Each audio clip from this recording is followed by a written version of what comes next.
నమస్తే, welcome to SR news. నేను Maheshwari. Headlines చూద్దాం. మదనపల్లి ప్రభుత్వ మెడికల్ కళాశాల నడపలేమన్న రాష్ట్ర ప్రభుత్వం, నిరసనలకు దిగుతామంటున్న ఆర్ఎస్ఓ. ఆదిలాబాద్ జిల్లాకు హైడ్రా ఆర్ధనాదాలు పెడుతున్న ఖానాపూర్ వాసులు.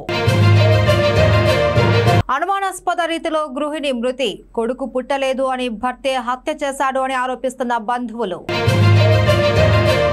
కొనసాగుతున్న స్వచ్ఛతా హీ సేవ కార్యక్రమాలు ప్రతి ఒక్కరూ బాధ్యతగా తీసుకోవాలి అంటున్న మున్సిపల్ కమిషనర్. కర్నూలు నగరం షరీఫ్ నగర్ లో రేణుక అనే మహిళ అనుమానాస్పద స్థితిలో మృతి చెందింది. భర్త వేధింపుల వల్లే రేణుక మృతి చెందింది అంటూ బంధువులు ఆరోపణలు చేస్తున్నారు. రేణుకకు 2 ఆడపిల్లలు. ఇటీవలే రేణుక డెలివరీ అయింది. మళ్లీ ఆడపిల్లని పుట్టింది అని, మగపిల్లలు లేరు అని భర్త వేధింపులు మొదలుపెట్టాడు. రేణుక తల్లిదండ్రులు పెళ్లి సమయంలో 5 లక్షల కట్నం మరియు 16 తులాల బంగారం ఇచ్చి వివాహం చేశారు. పెళ్లైన 1 సంవత్సరం బాగున్నారని, ఫస్ట్ కాన్పులో ఆడపిల్ల పుట్టిందని అదనంగా 2 లక్షలు ఇప్పించుకున్నాడు. తర్వాత కూడా 2వ కాన్పులో ఆడపిల్ల పుట్టడంతో రేణుకను వేధిస్తూ వచ్చాడు. వాళ్ళ మేనమామ కూతుర్ని పెళ్లి చేసుకోవాలి అని, ఈ అమ్మాయిని అడ్డు తొలగించుకున్నాడు అని తల్లిదండ్రులు ఆరోపిస్తున్నారు. పోలీసులు ఘటనా స్థలానికి చేరుకొని కేసు నమోదు చేసి దర్యాప్తు చేస్తున్నారు. స్థానిక కర్నూలు షరీఫ్ నగర్ నందు విషాదం చోటు చేసుకుంది. రేణుక అమ్మాయి ఉరేసుకొని చనిపోయిందా, లేకపోతే భర్త చనిపోయినాడనే ఒక మిస్టరీలో ఉంది. ప్రస్తుతం వాళ్ళ రేణుక వాళ్ళ పిన్ని మన దగ్గర ఉంది. పిన్నితో మాట్లాడే ప్రయత్నం చేద్దాం. చెప్పండి అమ్మ, ఏం జరిగింది? నిన్న రాత్రి 8 గంటలకు బాగానే మాట్లాడింది సార్. బాగానే మాట్లాడి వాళ్ళ అత్త ఏంటికి అమ్మ గొడవ ఉంది అంటే, ఇంకా నాది ఉండే సింగారం ఇంతేలేమో, బాగా వాళ్ళు అడుచుకుంటుంటారు, నాది ఇంతే, ఇంకా నా పని నాదే అని చెప్పినారు. చెప్పింటే ఇంకా ఇది 2 ఆడపిల్లలు పుట్టినారు. 2 ఆడపిల్లలు పుడితే ఆడపిల్లలు పుట్టినారని ఇంకా టార్చర్ ఎక్కువ అయింది. ఫస్ట్ పాప పుట్టినప్పుడు కొంచెం ఇదే డబ్బుల గురించి కొంచెం టార్చర్ పెట్టినారు. టార్చర్ పెట్టింటే ఇంకా సరేలే అని చెప్పి 2 లక్షలు ఇచ్చినాక ఇంకా బాగానే చూసుకొని బాగానే ఉన్నారు. మళ్ళీ చిన్న పాప పుట్టినాక ఇంకా 2 ఆడపిల్లలే అని ఇంకా టార్చర్ ఎక్కువైంది. వాళ్ళ అమ్మతో మాట్లాడే ప్రయత్నం చేద్దాం. ఆడపిల్లలు పుట్టినారని టార్చర్ 3 నెలలు అవుతుంది, ఎక్కువైంది.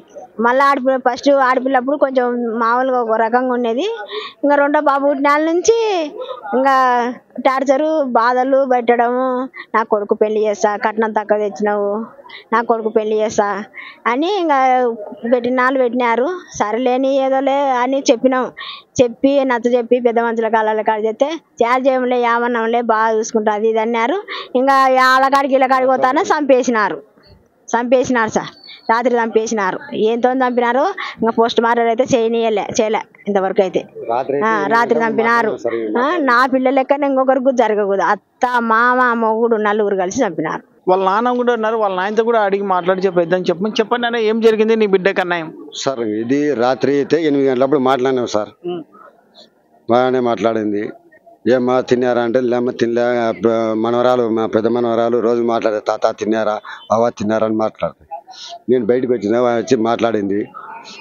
వాడి అమ్మ వంట భోజనాలకు రెడీ చేసుకోవాలా, ఉంటామా అని చెప్పి ఫోన్ పెట్టేసింది 8 గంటలప్పుడు.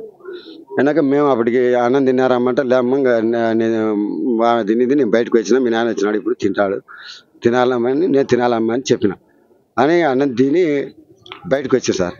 తిని బయటకు వచ్చినాక 8 గంటలకు ఫోన్ మాట్లాడినాం. మనవరాలతో పాప 2 పెద్ద పాప మాట్లాడినాం. వాయతో మా బిడ్డతో మాట్లాడినాం. ఏమన్నా తిన్నాడు, లేమ్మా నేను తినాలని కాదు, ఆయన బాగా రాలే, డ్యూటీకి ఇంకా రాలే, వచ్చేసి తినాలా అని చెప్పింది. చెప్పినాక 10 గంటలకి వాళ్ళ మామ బాగా నాకు చేయలే, మా తమ్ముడికి చేసినాడు. మా తమ్ముడు పక్కన ఉంటాడు, నా ఫోన్ లేదు, మా తమ్ముడికి చేసినాడు. నాకు చేస్తే నా బిడ్డ వాళ్ళ మామ బాగా ఇట రేణుకకు సీరియస్గా ఉంది, గవర్నమెంట్ హాస్పిటల్ దొరకపోయినాము అని చెప్పినాడు. అంటే ఏమైంది బాబా, ఏమైంది అంటే ఏమంటే ఫోన్ కట్ చేసినాడు. ప్రముఖ ఆరోగ్య సంరక్షణ సంస్థలో ఒకటైన ఎంజీఎం హెల్త్ కేర్ సేవలు వినియోగిస్తూ ఎంజీఎం 7 హిల్స్ హాస్పిటల్గా సేవలు అందిస్తున్నట్టు MGM health care director doctor Prashant Rajagopalan తెలిపారు.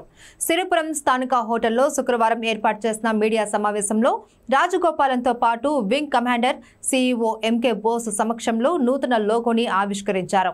ఈ సందర్భంగా వారు మాట్లాడుతూ డూయింగ్ మోర్ బెటర్ అనే నినాదంతో 7 హిల్స్ హాస్పిటల్ వారసత్వాన్ని కొనసాగించేందుకు ఎంజీఎం హెల్త్ కేర్ గా నామకరణం జరిగిందన్నారు. దశాబ్దాలుగా విశాఖలో సేవలందిస్తున్న 7 హిల్స్ సంస్థ స్ఫూర్తిగా పాటిస్తూ ఎంజీఎం నైపుణ్యంతో అధునాతన చికిత్సలు ఆధునిక వైద్య సాంకేతిక విధానంతో మెరుగుపరచడమే లక్ష్యంగా ముందుకు వెళ్తున్నామన్నారు. పునర్వ్యవస్థీకరించిన ఎంజీఎం 7 హిల్స్ అధునాతన క్రిటికల్ కేర్ యూనిట్లు, ఇంటెన్స్ కేర్ యూనిట్లతో పాటు మాడ్యులర్ ఆపరేషన్ థియేటర్లు కలిగి ఉన్నాయన్నారు. అలాగే 100 మందికి పైగా వైద్యులు, 700 మంది ఆరోగ్య సంరక్షణ నిపుణులతో సేవలు, క్లిష్టమైన వైద్య పరిస్థితులను సైతం అధిగమించి సమగ్రమైన సంరక్షణ సేవలు అందిస్తున్నదని ఈ సందర్భంగా తెలిపారు. I am Dr. Prashant Rajagopal, the Managing Director of MGM Healthcare. Today is a very important day for us. We are happy to unveil the new look of MGM 7 Hills. We are proud to enter Andhra Pradesh through the acquisition of 7 Hills Hospital. 7 Hills is an iconic institution that has served the market of Vizag and Andhra for the last 34 years, and from now onwards it will be under MGM Healthcare, and we are excited about bringing some of our best in class technology and clinical programs to the people of Andhra and the neighboring states of Odisha and Chhattisgarh through the 7 Hills Hospital.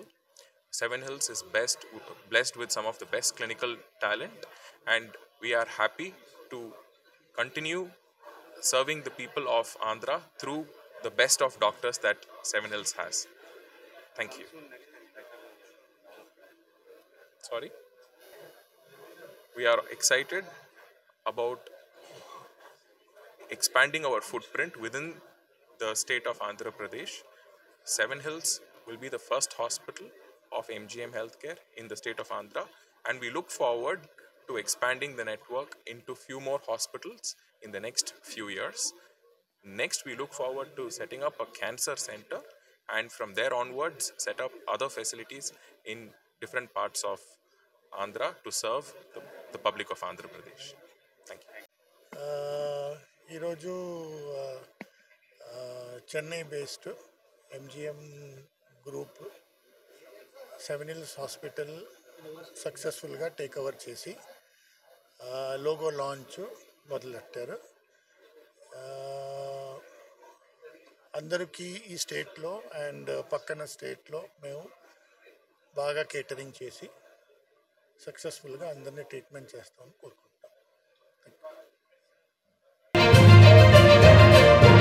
దివ్యాంగులు ఎందులోనూ తీసిపోరు అని శ్రీకాకుళం జిల్లా collector Swapnil Dinakar Punkar అన్నారు. శుక్రవారం జిల్లా పరిషత్ సమావేశ మందిరంలో జిల్లాలో వివిధ మండలాల నుంచి వచ్చిన దివ్యాంగుల నుండి జిల్లా కలెక్టర్, జిల్లా రెవెన్యూ అధికారి అప్పారావు, దివ్యాంగుల సంక్షేమ శాఖ ఏడీతో కలిసి వినతులు స్వీకరించారు. స్వాభిమాన్ వినతుల స్వీకరణ కార్యక్రమానికి 41 వినతులు వచ్చాయి.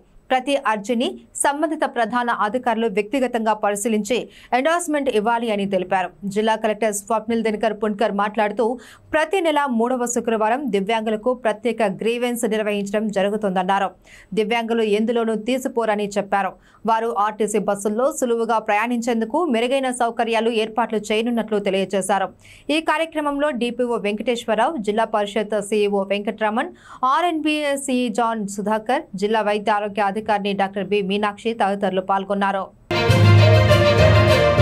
పోషకాహారంతోనే సంపూర్ణ ఆరోగ్యం లభిస్తుందని టీడీపీ శ్రీకాకుళం నియోజకవర్గ తెలుగు మహిళా అధ్యక్షురాలు గొండు స్వాతి శంకర్ అన్నారు. నగరంలోని 34వ డివిజన్లో డివిజన్ ఇన్ఛార్జ్ చిట్టిబాబు ఆధ్వర్యంలో పౌష్టికాహార మహోత్సవాలను గురువారం నిర్వహించారు. ఈ సందర్భంగా స్వాతి శంకర్ మాట్లాడుతూ పోషక విలువలు కలిగిన ఆహారం తీసుకుంటే ఎలాంటి రోగాలు దరి చేరవని, చిన్నారులు ఆరోగ్యంగా ఉంటారు అన్నారు.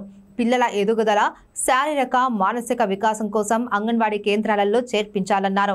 గర్భిణీలు, బాలింతలకు వ్యక్తిగత పరిశుభ్రత, పరిసరాల పరిశుభ్రత గురించి అవగాహన కల్పించారు.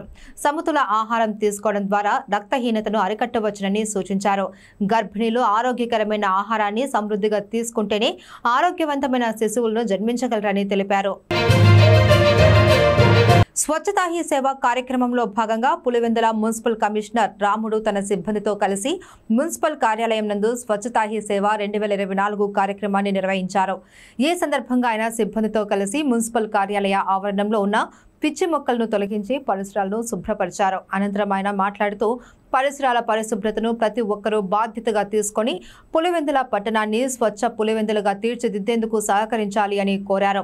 ఈ కార్యక్రమంలో అన్ని శాఖాధిపతులు, పురపాలక సంఘం సిబ్బంది, సచివాలయం శానిటరీ సెక్రటరీలు మరియు పారిశుద్ధ్య కార్మికులు పాల్గొన్నారు.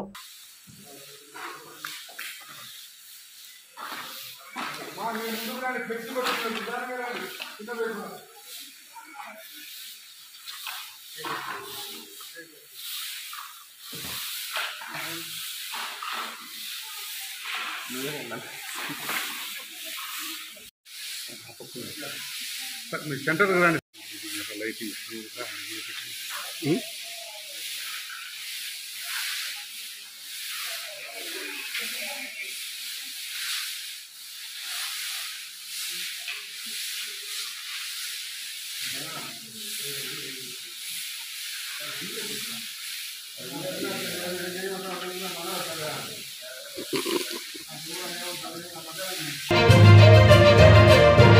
ఆదిలాబాద్ జిల్లాలో ఆక్రమణలకు గురైన చెరువులు, కుంటల స్థలాల రికవరీకి అధికార యంత్రాంగం చర్యలు చేపట్టింది. ఇందులో భాగంగానే మున్సిపల్, రెవెన్యూ, ఇరిగేషన్ శాఖల అధికారులు టీమ్గా ఏర్పడి అక్రమ కట్టడాలను గుర్తించి మార్కింగ్ వేస్తున్నారు. దీంతో తమ ఇళ్లను కూల్చివేస్తే పిల్లాపాపలతో నిరాశలు అవుతామని అంటున్నారు.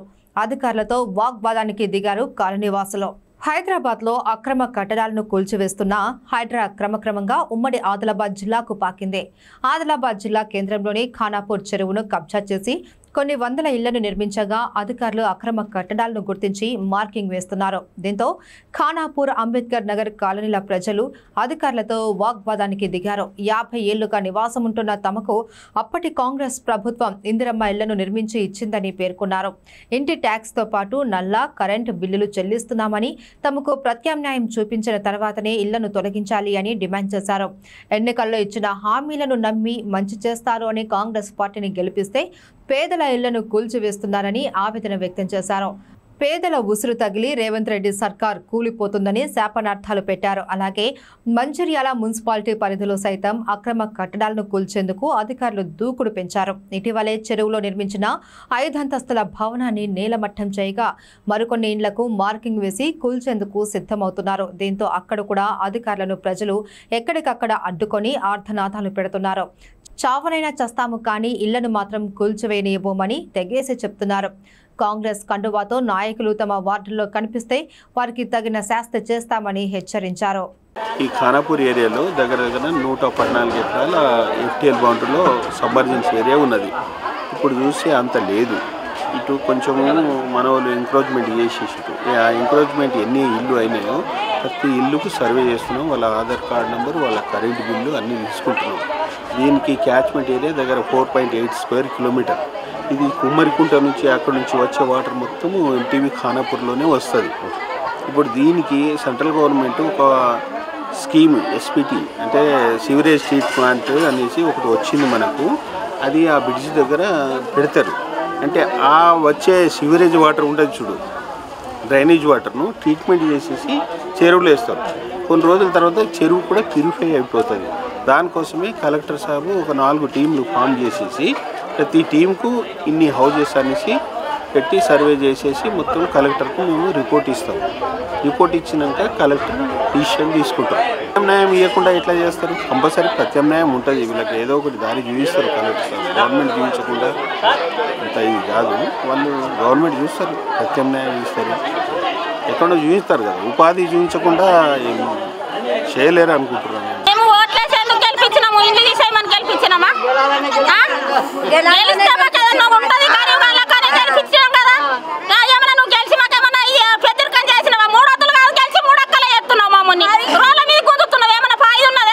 చిన్న చిన్న పిల్లగాళ్ళని పట్టుకొని ఇప్పుడు రోడ్ల మీదకి వచ్చినాం మేము. కాంగ్రెస్ ఇచ్చిన ఇండ్లే కదా అవి. అప్పుడు కాంగ్రెస్ గారు రాలేదా? ఎన్ని సంవత్సరాల నుంచి? 40-50 ఏళ్ళ కాంగ్రెస్ ఇచ్చి ఇండ్లు. రామచంద్ర రెడ్డి చెప్తేనే వేసుకున్నాం మేము. అన్ని అట్లా ఇట్లా వేసుకోలే ఇండ్లని. ఇప్పుడు ఈ ఇండ్లు అంటే ఎట్లా తీస్తాం మేము? తెలాల కాంగ్రెస్ కూడా ఇప్పుడు ఇది కూడా కాంగ్రెస్ కదా. అదే మరి ఇంతకు ముందు కారు గుర్తు వచ్చినప్పుడు మాకు తీయలే. ఎందుకు తీయలే? మరి ఇది వరకు దాకా ఇన్నేళ్ళ సంది వాళ్ళు ముంగటికి రాలే. ఇప్పుడు నువ్వు వచ్చా కదా 300 కాదు 3 దేశాలు పెడుతున్నావు. నువ్వు 6 క్యారెట్లు అన్న క్యారెట్ ఇదే క్యారెట్ మాకు చూపించాడు. ఏడు ఉండమంటావు మమ్మల్ని రోడ్ల మీద పిల్లలను పట్టుకొని నీ ఇంటికాడ వచ్చి ఉండమంటావా? మరి చూపి మాకు చూపించినాడా? ఇళ్ళకి వెళ్ళి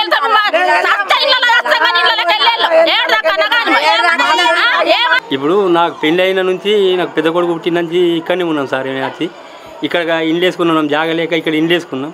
వేసుకుంటే ఇక వీళ్ళు కౌన్సిలర్ వచ్చిండ్రు సార్, వీళ్ళు గవర్నమెంట్ వాళ్ళు వచ్చి చూసి రోడ్లు వేసి ఇచ్చిండ్రు, నాలీలు వేసిండ్రు.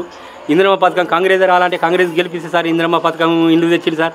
రామచంద్ర రెడ్డి సాబు ఉండే, రామచంద్ర రెడ్డి సాబు సర్వే చేసినాక నేను ఇండ్లు ఇస్తాను అన్నాడు సార్. సర్వే చేసిండు సార్. సర్వే చేయించి రామచంద్ర రెడ్డి సాబు కూదు వచ్చి నిలబడి నేను ఇండ్లు ఇస్తా, ఇగో ఇంట్లో ఇస్తాను, నేను కట్టుకొని మిమ్మల్ని ఓళ్ళు తీసేటోళ్ళు లేదంటే సార్ పిల్లగాళ్ళు ఉండాలని గరీబ్ వాళ్ళం ఉన్నామని సార్ నేను కొన్ని పైసలు వేసి ఇక 2 ఇస్తే కొన్ని పైసలు ఇస్తారు. పిల్లగాళ్ళు 5 కొడుకులు ఉన్నానని ఇది మంచిగా కట్టుకొని ఉంటే కట్టుకున్నా సార్, పెట్టుకున్నాం. ఇక అప్పుడేమో మీకు ఏం భయం లేదన్నా సార్. ఇప్పుడేమో చేసుకొని బతుకుతున్నాము. ఇక ఇప్పుడేమో తీస్తున్నాం సార్. ఇప్పుడు మేము 5 కొడుకులు మేము ఎటు పోదాం సార్? మేము ఏడబోయి ఉందాము. మమ్మల్ని ఎటు కాకుండా చేసి కాంగ్రెస్ పార్టీ వస్తే సార్ 4000 ఓజీపీ వస్తుంది. కొడుకులు పెట్టకున్నా కాంగ్రెస్ పార్టీ నుంచి మాకు అన్నం దొరుకుతుందని సార్ ఆశపడి మేము కాంగ్రెస్ పార్టీకి ఓట్లు వేసినాం. ఓట్లు వేసిన దానికి ఈ పాపం సార్ మాకు ఇప్పుడు అగ్గరగానే మేము చచ్చిపోయి గతి అయిపోయింది సార్. మమ్మల్ని అందరినీ మాకు ఏడ కొనుక్కుందామంటే సార్ ఒక్కొక్క పిల్లడు కొందామంటే ఇప్పుడు 30 లక్షలు 40 లక్షలు ఉన్నాయి సార్. మేము ఏడ కొనుక్కొని బతుకుదాం, మేము ఏడ దాద్దాం సార్. కాంగ్రెస్ పార్టీ మాకు మంచిగా చేస్తుందని మేము మొక్కి దేవుని అనుకున్నట్టు కనుక్కొని మేము ఓట్లు వేసిన దానికి సార్ ఈ పాపం మాకు చుట్టుకపోయింది సార్. ఇది గోస మేము ఎటు కాకుండా అయిపోయినాం. ఇవాళ నాకు పిల్లగాళ్ళు మేము చిన్న మనమరాళ్ళు ఉన్నాం సార్. మేము ఏడబోయిందాం కిరాయి అంటే మేము 2 మందిని కొడుకుల్ని కోడళ్ళని మనమరాల్ని ఓళ్ళు తీసుకుపోయించుకుంటారు సార్. గింత గోస పెట్టేవాటిని మమ్మల్ని గింత తిప్పల పెట్టేవాటిని మీ రాజకీయ నాయకులు మీ కాంగ్రెస్ పార్టీ ఇచ్చింది సార్. ఇది మేము కావాలని కట్టుకోలే చేయలే, మీ కాంగ్రెస్ పార్టీ ఇచ్చింది. ఇక సోనియా గాంధీ, రాహుల్ గాంధీ, రాజీవ్ గాంధీ ఉన్నప్పటి సంది మేము ఇక్కడ 40-45 ఏళ్ళ సార్. మేము ఇక్కడ ఉండి 45 సంవత్సరాలు అప్పటి సంది ఉన్నాం సార్. అప్పుడే మీరు ఇవన్నీ చెప్పుకున్న వాడికి కరెంట్ బిల్లు కడుతున్నా సార్, ఇల్లు ట్యాక్స్ కడుతున్నా, నల్ల బిల్లు కడుతున్నా. మరి అప్పుడే ఇవన్నీ తీసుకోక మీరు ఇలా గ్యారెంటీ ఉండదు బాబు, మీరు వెళ్ళిపోండి అని అంటే సార్ నేను పిల్లగానం పట్టుకొని ఏడన్నా ఒక పిల్లాడు సగం పిల్లాడు తీసుకొని నేను ఊళ్ళో నా పిల్లగానం పట్టుకొని ఉంటుంటిని. నా కొడుకులు ఇలా అవుతుంది ఎట్లన్నా కానీ కొడుక కరెంట్ బిల్లు ఉన్నది, మనకు నల్ల ట్యాక్స్ ఉన్నది, మనం బతుకుతామని చేసుకుంటే సార్ ఇప్పుడు అగ్గరగానే మా బోరికి అది చేసిన మేము ఎటు పోతాం? అది దయచేసి మీలే కాంగ్రెస్ పార్టీ నుంచి రేవంత్ రెడ్డి సాబ్ మీలే దయచేసి మాకు ఏదన్నా ఒక తోవదారి చూపించాలా. అగ్గరగానే మేము అందరం చచ్చిపోయినాక ఇప్పుడు ఉన్నోళ్ళందరినీ తీసేసినాక మరి నీకు ఓడేయాలా, నేను ఓటు గెలిపియాలా? నువ్వు ఏడ గెలుస్తావు, నువ్వు ఏడొస్తావు, నువ్వు ఆశలవాడి నువ్వు 4000 ఇస్తావంటే మేము అందరం కలిసి 4000 ఇస్తాడట మేము బతుకుతామని మేము అందరం కష్టపడి చేసినాం సార్. ఇప్పుడు నువ్వు మమ్మల్ని తీసేసినాక నువ్వు ఏడ గెలుస్తావు, నువ్వు ఏడ ఉంటావు? నీ కాంగ్రెస్ పార్టీ అంతా గంగల అవుతుంది, నీ కాంగ్రెస్ పార్టీ అంతా పూర బొందల అవుతుంది.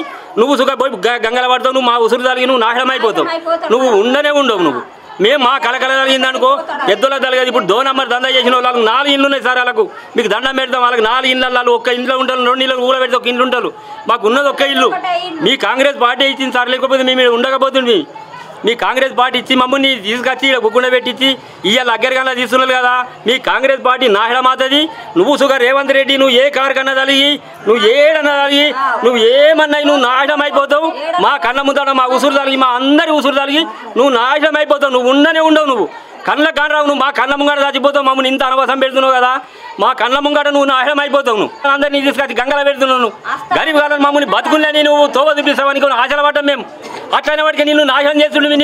నీది డిపాజిట్ లేకుండా వేరే కాంగ్రెస్ పార్టీని ఉన్నందరం కలిసి ఆడోళ్ళు మొగోళ్ళం కలిసి పిల్లగాళ్ళ కాడికి వెళ్ళి కొడుక 4000 ఇస్తారట, 4000 ఇస్తే బతుకుతాం మనమని ఆశలపడి మేము నీకు ఓటేసి గెలిపించిన దానికి ఈ అనవసరం మాకు. మా పిల్లగాళ్ళు మేము అందరం సచ్చడిగా చేసినాం. నీ కాంగ్రెస్ పార్టీ ఇంత ఘోరం చేస్తారా మమ్మల్ని? నాశనం చేసి మాకు ఎక్కడ కాకుండా చేసి పారేసిన మీరు.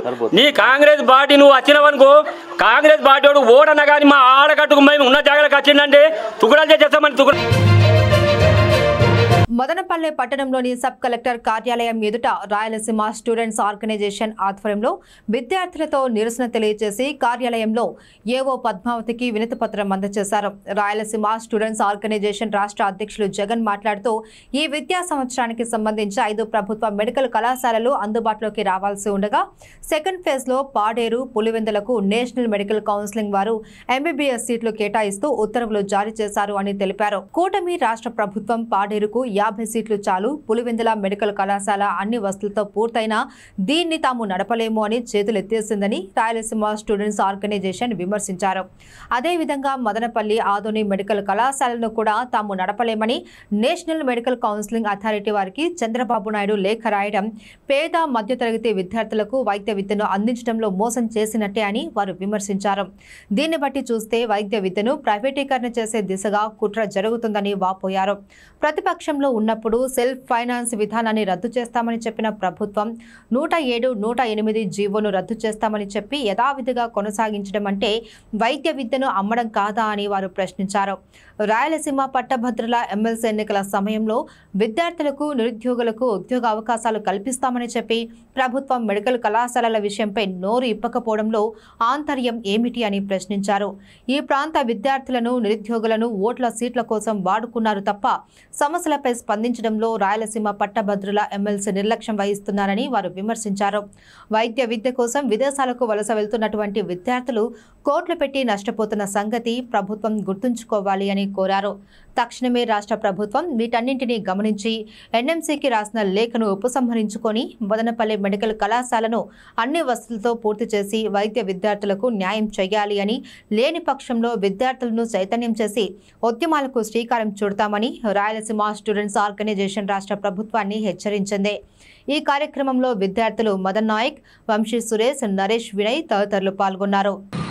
మదనపల్లె మెడికల్ కళాశాలను వెంటనే కొనసాగించాలి. మదనపల్లె మెడికల్ కళాశాలను వెంటనే కొనసాగించాలి. మదనపల్లె మెడికల్ కళాశాలను వెంటనే కన్స్ట్రక్షన్ స్టాప్ చేసిన రాష్ట్ర ప్రభుత్వం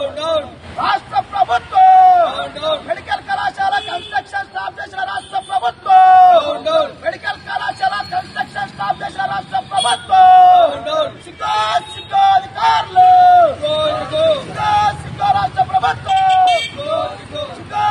రాష్ట్ర ప్రభుత్వం ఏర్పాటు చేయాలి. మదనపల్లె మెడికల్ కళాశాలను వెంటనే ఏర్పాటు చేయాలి. మెడికల్ కళాశాలను వెంటనే ఏర్పాటు చేయాలి. మదనపల్లె మెడికల్ కళాశాలను వెంటనే ప్రభుత్వ ఆధ్వర్యంలో తక్షణమే ఏర్పాటు చేయాలి. మెడికల్ కళాశాలను వెంటనే ఏర్పాటు చేయాలి. మెడికల్ కళాశాలను వెంటనే మెడికల్ కళాశాల కన్స్ట్రక్షన్ ఆపిన రాష్ట్ర ప్రభుత్వం మెడికల్ కళాశాల కన్స్ట్రక్షన్ ఆప్ చేసిన రాష్ట్ర ప్రభుత్వం మెడికల్ కళాశాల కన్స్ట్రక్షన్ స్టాప్ చేసిన రాష్ట్ర ప్రభుత్వం రాష్ట్ర ప్రభుత్వం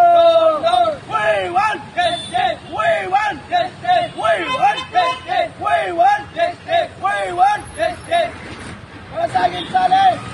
మదనపల్లె మెడికల్ కళాశాలను వెంటనే కొనసాగించాలి. మదనపల్లె మెడికల్ కళాశాలను వెంటనే కొనసాగించాలి. మదనపల్లె మెడికల్ కళాశాలను వెంటనే కన్స్ట్రక్షన్ స్టాప్ చేసిన రాష్ట్ర ప్రభుత్వం కన్స్ట్రక్షన్ స్టాప్ చేసిన రాష్ట్ర ప్రభుత్వం విద్యా వైద్యంలో నిర్లక్ష్యం వహిస్తున్న రాష్ట్ర ప్రభుత్వం విద్యా వైద్యంలో నిర్లక్ష్యం వహిస్తున్న రాష్ట్ర ప్రభుత్వం విద్యా వైద్య విద్యార్థులకు నష్టం చేస్తున్న రాష్ట్ర ప్రభుత్వం విద్యార్థులకు నష్టం చేస్తున్న రాష్ట్ర ప్రభుత్వం రాష్ట్ర ప్రభుత్వం మోసం చేస్తున్న చంద్రబాబు నాయుడు వెంటనే.